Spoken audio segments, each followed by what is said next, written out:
সিএনজির মুখোমুখি সংঘর্ষ হয়, 10 জন মতো আহত হয়। সেখান থেকে 7 জন নিহত হয়েছেন।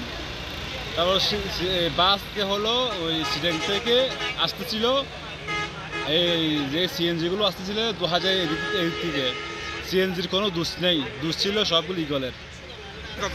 বাস ওর কোনো আহত হয় নাই, যে দুটা সিএনজির 10 জন মতো আহত। সিএনজি দুটা সেই দুটার মানুষ আহত।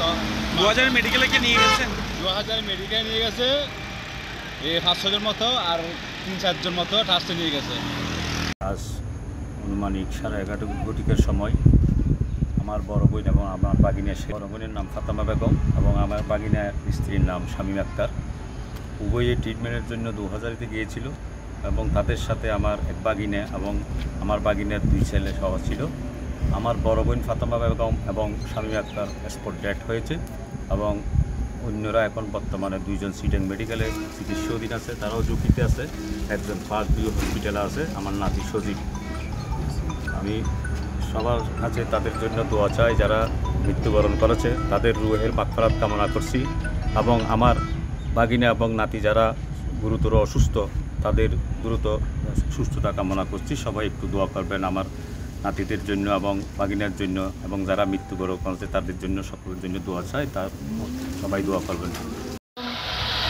সকাল 11টার সময় সুলতান শাহ মাজারের সামনে ইগল বাস আর চেঞ্জের মুখোমুখি সংঘর্ষ, 10 জন মতো আহত অবস্থায়। ওখান থেকে বিজে ট্রাস্টে 5 জন নিহত হয়, মারা গেছেন। ঘটনাস্থলে উপস্থিত হয়ে আমরা দুটা, আমার যে গাড়ির 3টা ছিল, 2টা সিএনজি আর একটা বাস, ওটা আমাদের থানা হেফাজতে নিয়ে আসছি। আর আমরা হসপিটালে গিয়ে দুইজনকে আমরা 2 জনকে নিহত পাইছি ওনাদেরকে।